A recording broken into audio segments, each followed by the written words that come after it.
Hi, Christmas preppers. Today's project's really fun. I had the idea for it over the summer when we were in Wisconsin, and we were at a little gift shop, and they had some packaged candles that were hand painted and frightfully expensive. And I thought, well, we could do that. Or I thought we could do that. A long time ago, if you've been stamping for a long time, you may know that at one point, like we used to stamp on tissue paper and then kind of wrap it around larger pillar candles and kind of melt it into the candle. But it presented the problem, excuse me, allergies, that like once you burned down to where the tissue was, the tissue, like the candle, you couldn't really use it. And the candles that I saw weren't pillars. They were more this size. And they were packaged really cute. So, you know, whenever you're out shopping, and they were around $40 for a little package. I think there were 4 of them. They were beautiful, and they were hand painted, a little bit more than what I have done mine so far, but you could easily do them. So I got this box of candles. I went straight back to our cabin that night and put them in my Amazon cart. So they had been sitting there for a while, and then I bought them a few weeks ago, and then they've been sitting in my office like this. But I wanted to be able to package them in something that we had. So this is our acrylic card boxes. So I measured the box, and then I went on Amazon and I measured the candles, and I wanted something that would fit in here and then that would fit nicely across. So when we're done, we're going to stick them in here. So I will put the link down below the video so you can get these. And you could do them like I know it's a Christmas prep class, but they would also make a really fun, I mean, you could use them all year round, but they would make a fun hostess gift if you go someplace for Thanksgiving. They would make fun Christmas Eve candles if you go someplace where you aren't able to go to a Christmas Eve service, because, you know, it's 2020. Who knows what's going to happen for our Christmas Eve. You could do candlelight things, and we could even stamp the little circles and punch the holes in them, because, you know, we have the technology to do that. And you're going to just love how super incredibly simple these are. So you won't need to buy anything new if you don't have the boxes. You'll need that, because you'll just be able to go and find any of your little stamps. And the way I found my little stamps was when it was laying on my table. That would work. So these were laying here because we used them at camp this month. So I know they kind of have, we think they have a fall theme because Stampin' Up! Put beautiful autumn right there. Hi, Sid. But they don't have to be fall. I mean, nature is year-round, right? Especially leaves and acorns.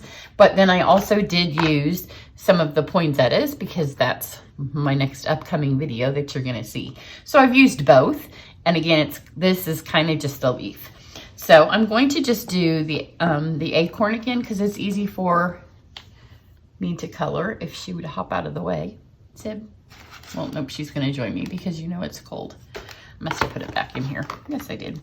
So all you do is you take them, and the nice thing is if you mess up when you first do it, you just wipe it right off. So you don't even really ruin your candles. So just use, you can use Stays-On, and I think it would dry faster. The Memento's not going to dry at all, but if you use Stays-On and you're using photopolymer, you need to remember to wipe it off right away. And also, I think if you mess up on the Stays-On, then it's just going to be on your candle. You might be able to wipe it off right away. So you're just going to put it on here and like start on one corner, and then you just kind of literally roll the stamp around. And then you can see it's super, super faint, and actually most of your ink is still on here. You're just wanting the outline. And then the first time I did it, I set it aside to dry. I will show you. I also thought, well, maybe I could try to heat set it just ever so slightly. So let me show you not what to do, because don't think that's going to work. I like to show you what mess ups so you don't ruin your own stuff, because let me ruin my stuff for you. So I tried to hold my heat gun on the lowest setting, because I have the new one, you know, it has the 2 settings, held it far away, and I thought, well, maybe this will dry it. This was the first one I did. So held it way up here when I noticed it wasn't quite dry, and real far away, and I thought, oh, this is working, and then all of a sudden just melted wax, because that's what wax does with heat, right? So I did let it sit, and then I found it didn't matter how long it sat. because one of them sat like for an hour and it came back and it was still wet. So the Memento is not going to dry, but it doesn't matter because that doesn't matter. So then just take your blends, whatever colors you want, whatever colors you have. It literally doesn't matter. So you can see minor colors of nature because I'll show you all the ones I've done. So for the acorn, I don't even know which ones I did, but we'll go with cinnamon. I did find that using your brush tip is really the tip that you want to use. And so this, it's kind of like no line stamping. This is going to work as your outline and it's going to smudge. So you probably don't want to use very many of your subtle blends, but it wipes off because you know the blends blend. So the next time you use it, it's just going to wipe off. And you just kind of dab the color on here. Now, you're going to think, well, I won't get it on my blend because I'm not going to touch it on the outside, the Memento. Well, if you don't touch it, then it just stays wet on the candle. So it has to come off in some way, shape, or form. So I found really the best way to keep it was to have it like kind of the color be underneath. You can see it's underneath. So the blend's kind of sealing it in there. And once one coat of the blend has dried, and it dries fairly quickly, then you can go back and add another. So the black does stay underneath. And you just kind of dab it on there. Just like that. So we'll let that bottom coat dry. And then let's go, did I use light? Yes, I did use light. So let's go with the dark cinnamon for the top. And again, you just kind of dab it on there. If you color, it just kind of wipes off as you move. So I found the dabbing, but you can see it's already taking the shape. You can see the black, the Memento underneath. So the blend's kind of just sealing it in there. So got that. Then that little stem is going to have to get covered up, but I'm not going to do it with blends. So I'm going to take this. And this is, I don't know, they're just colors. This is bronze. Yeah, a little bit of different color over here.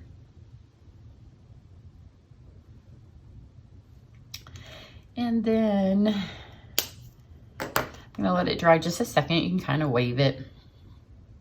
And you can kind of touch it with your hand. And you can see the blend's already dry. So now let's take, like if you want to shade it off, let's take this one. This is dark smoky slate. And then when you kind of rub it, it does literally rub it kind of off. So see, it kind of disappears then. It's really fun to play with. And once I had the candle that I ruined, then you can kind of play around with it. So this gets it a little bit more of a, not the dotty. And some of them I liked the dotty, kind of smudgy. It gives it a hand painted look. I'll hold them up close, the ones I've done. And kind of add that back.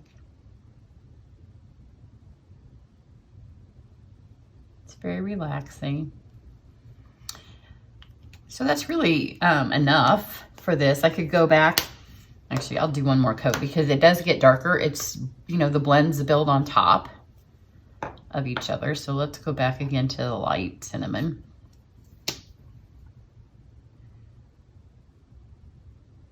And just on this side over here.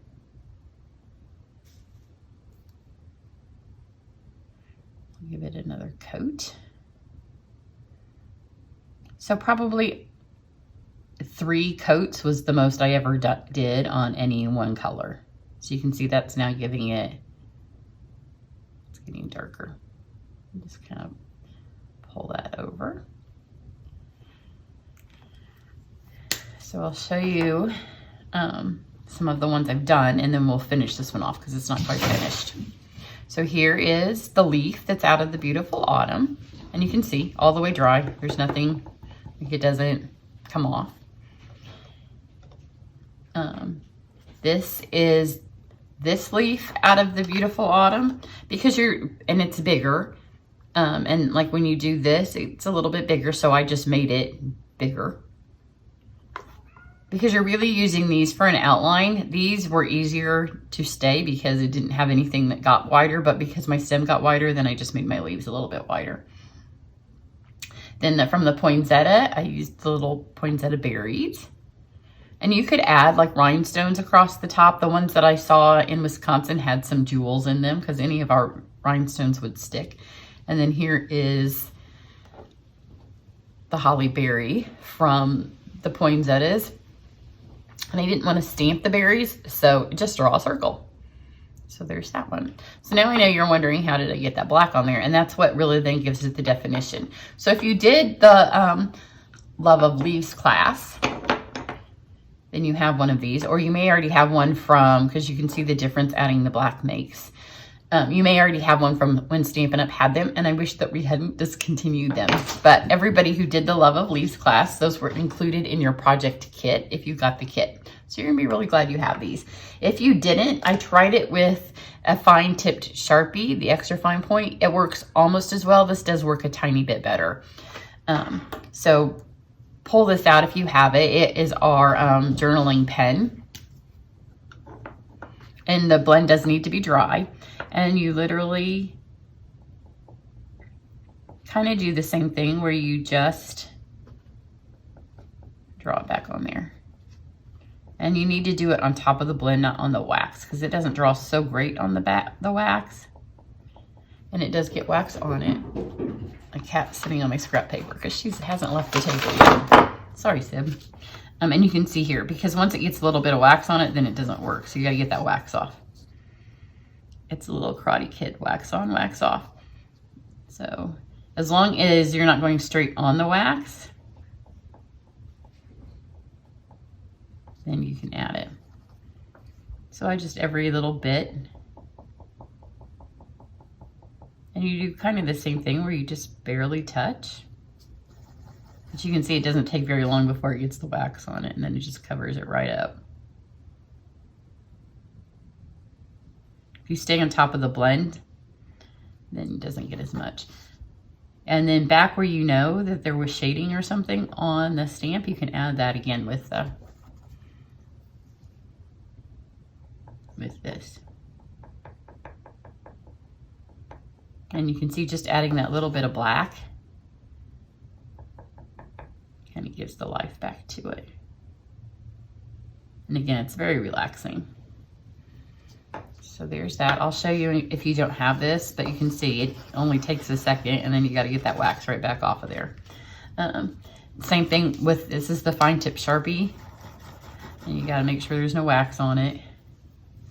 Which one am I working on? You can actually see the wax on the side, so it works too.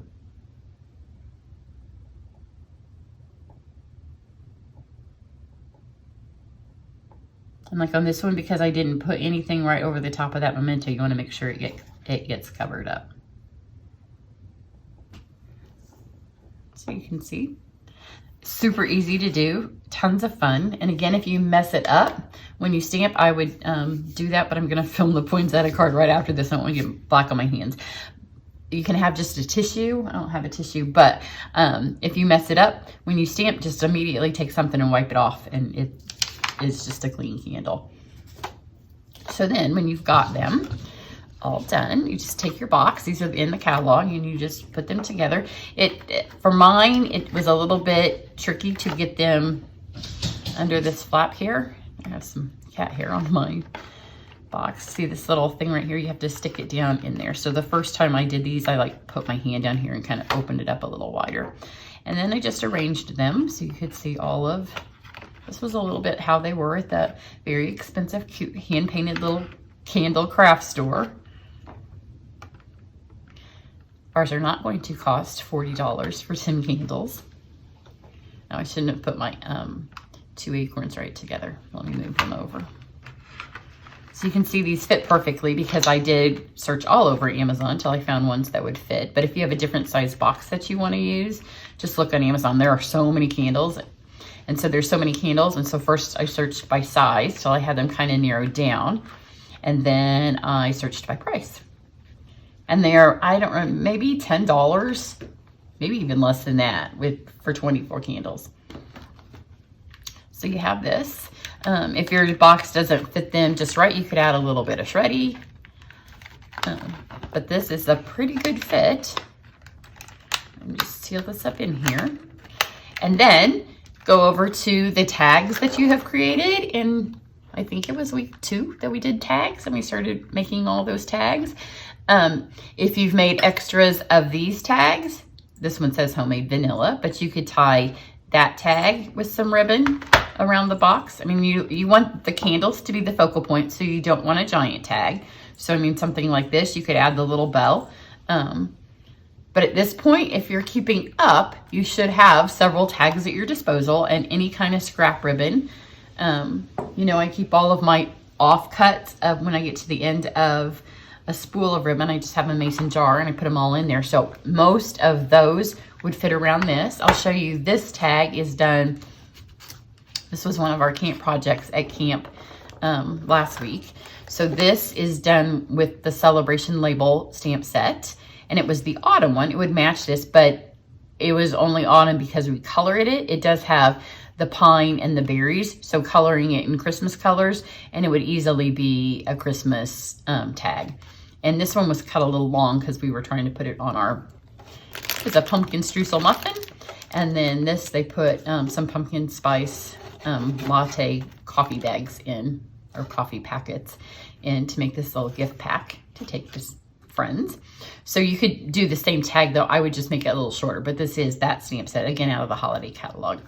So super easy. There's 6 candles, so you're gonna get 6 packages if you buy this, and I do think it was like $10, $10.95, $9.95, around that. So 6 packages of gifts of hand-painted candles. If I had bought 4, I would have spent $40. So you're gonna be way up. Fun teacher gifts, fun neighbor gifts, fun girlfriend gifts, just fun gifts to keep. And now that the weather has drastically cooled, you could even keep them in the car because they're so inexpensive that you could really just kind of give them away to just a stranger to make their day. Somebody that has done something to make you smile, and just all during the season, then just have them ready to give. So that's this week. I will be back next week, and then we are going to be on vacation the following week. So I'm not quite sure if I'll double up next week or the week after, or how I'm going to do it. So we'll see how that all works, but I don't know if I'm going to try to get ahead, but I've got a lot of classes I'm working on right now. So at some point, either if I don't have a video, we'll do 2 projects in one of the weeks if I can't get the video up. Where we're going is there's no Wi-Fi at all. We don't even have a cell signal at our house. So we're escaping reality. So everybody have a great day, and I hope you enjoy this project. And I'll put the link down below if you have any questions. Just ask in the comments. Have a great one. Bye.